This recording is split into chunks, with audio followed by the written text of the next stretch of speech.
everybody, welcome back to Tech Odyssey. So today I'm here to talk about the Pixel 6 Pro and why I like it. So I've been using the phone for a week now. You might could even call this a 1-week review.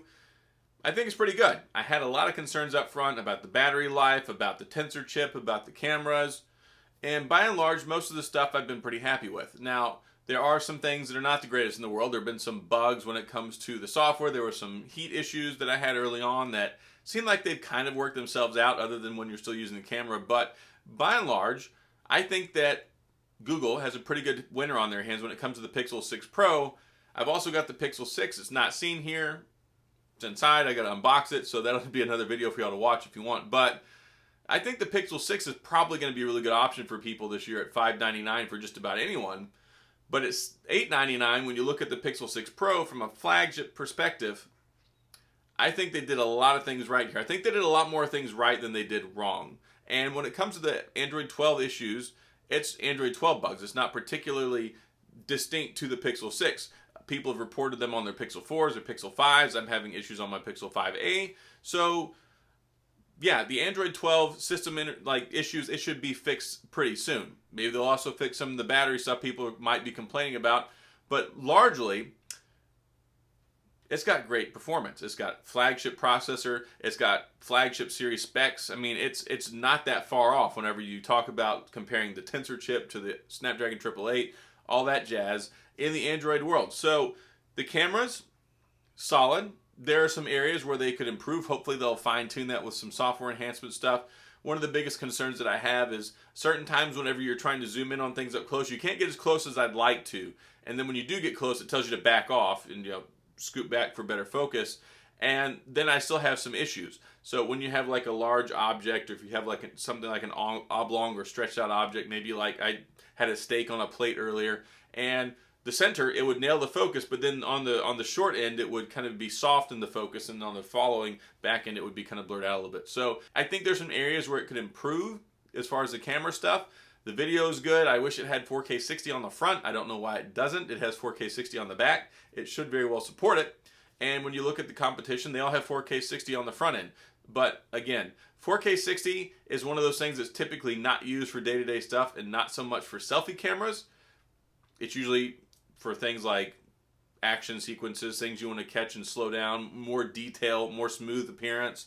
And when you're doing a selfie video, there's not really a whole lot of that going on. So I can see why it's not there, but just to keep up with the Benjamins and to say that they have it, it really feels like something they should have just checked that box and enable it, because I'm sure if they just enabled it in the software, it would work.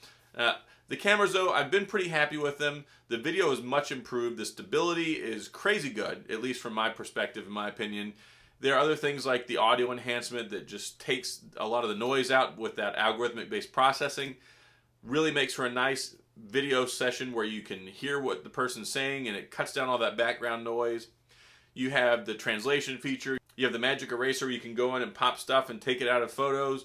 There's just so many neat little things they did here. The Google Call Assistant call screening, I totally love that. So many times now I'm just like, call screen, and then they all hang up because they don't want to talk to me.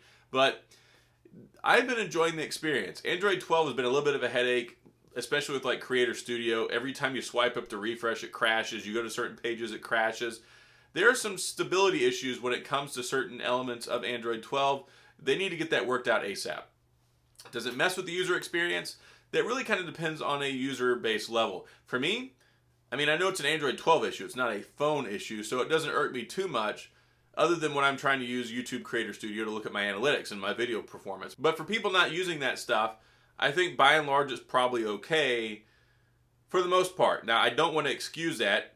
They should have ironed this out better. It seems like, I know there were question marks when it came to the embargo, because people are like, are they hiding something? And most general consensus is, no, they're not hiding anything. It's just for marketing and to stretch things out, and so people don't rush reviews, which, yeah, I think some still did anyway. But looking at it, with the problems that Android 12 was having, it could very well be that they were experiencing some issues when it came to the phone and stability problems, and didn't want that getting out prior to the launch. So I'm expecting a very quick maintenance patch now that the phone is officially out to address some of that stuff. But the phone itself, great build quality. It's got the Gorilla Glass Victus on it. It's nice, it's smooth, it's polished. I've got it in a case right now. If you're interested, this is the Crave Dual Guard case. It's like $13.99. I made a video about it. You can check it out right here. Solid case. I like it a lot. This phone, though, the most premium build that Google has ever done. I like this. It reminds me of like the RoboCop visor. There's so many different things that people analogize this with.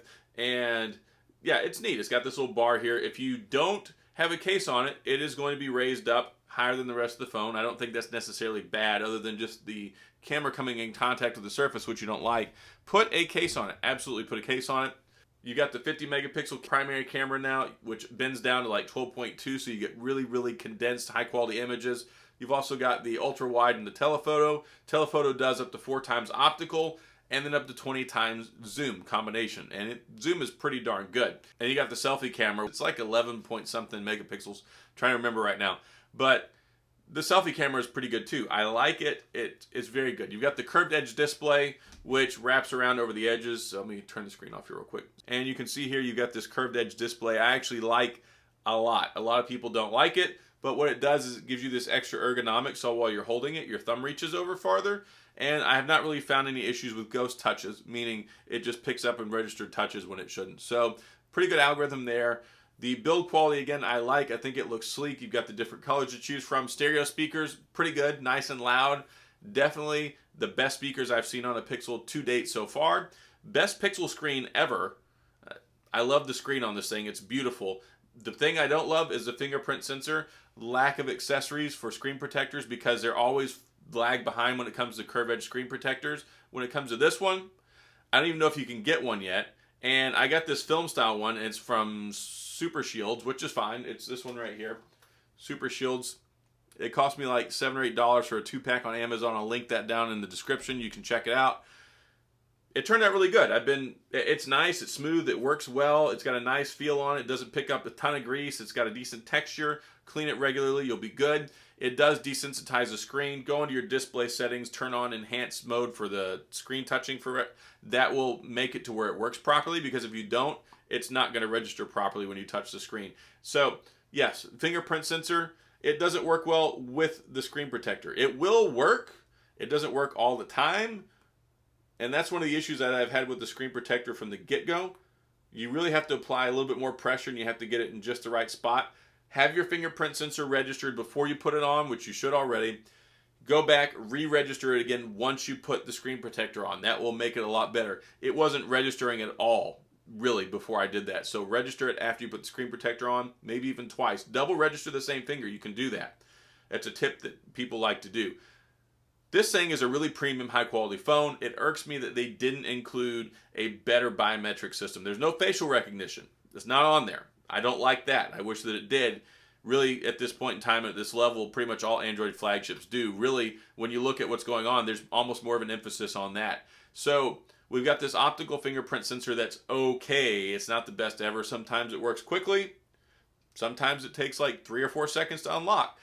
And once you get in the phone, though, it's beautiful. I love Android 12. Normally, I don't like stock Android, like, at all. I've never really been a big fan. I get bored with it. With this material use setup that they have, and also the customization with the color tones and the layouts and the themes, it's enjoyable. I like the icon pack. Everything that they've done with this, it's nice, it's smooth, it's a beautiful operating system user interface. It very much rivals the enjoyment I have with One UI with Samsung. And that's saying something, because that's my favorite.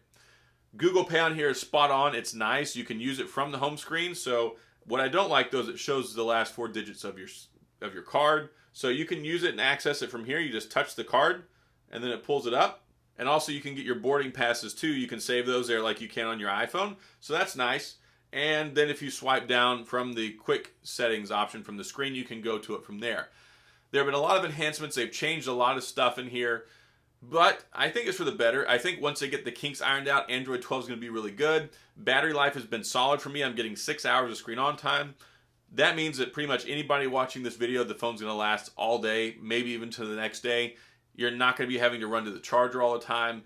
And there have been some question marks about that. I've made another video. I don't know if it's going to release before this or after, but specifically dealing with the battery life and maybe some battery issues people might have reported. I'm going to talk about that in that video. But by and large, for me, this is the best Android phone battery for a flagship this year. Beats out the Note 20 Ultra from last year, beats out the S21 Ultra, beats out the Fold 3, the Fold 2, and the Z Flip 3, and the OnePlus 9 Pro.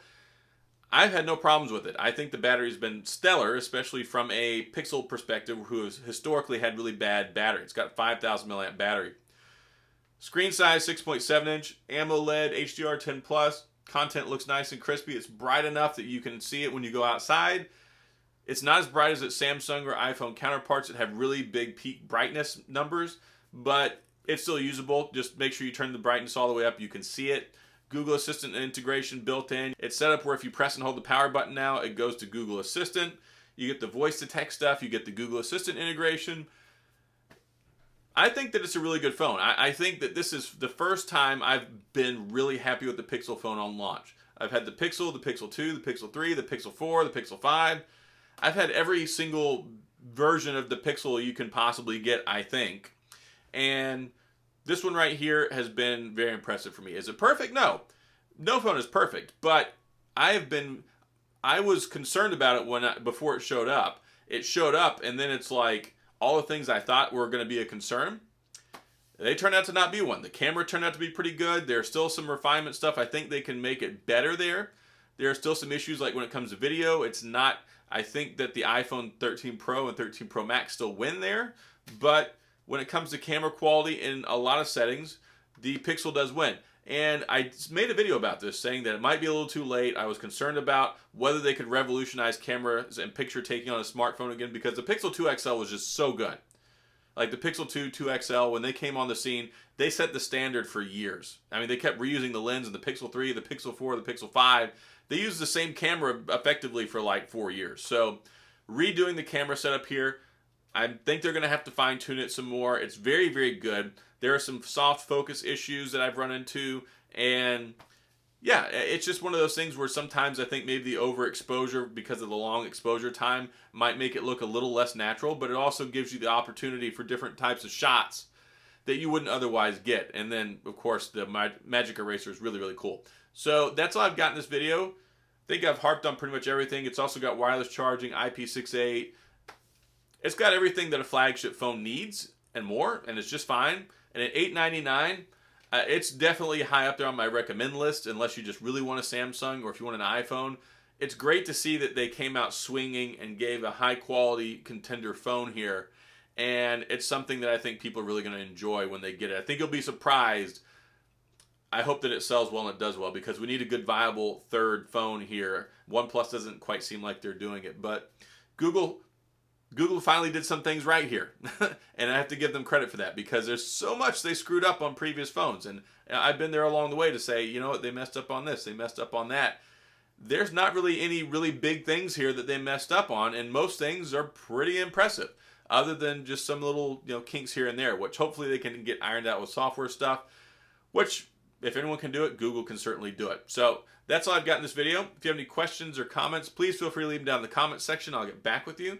If you enjoy the video, please hit the like and the subscribe button and the little notification bell if you want updates when new videos come out. And as always, thanks for being here. I appreciate you watching, and I'll see you guys next time.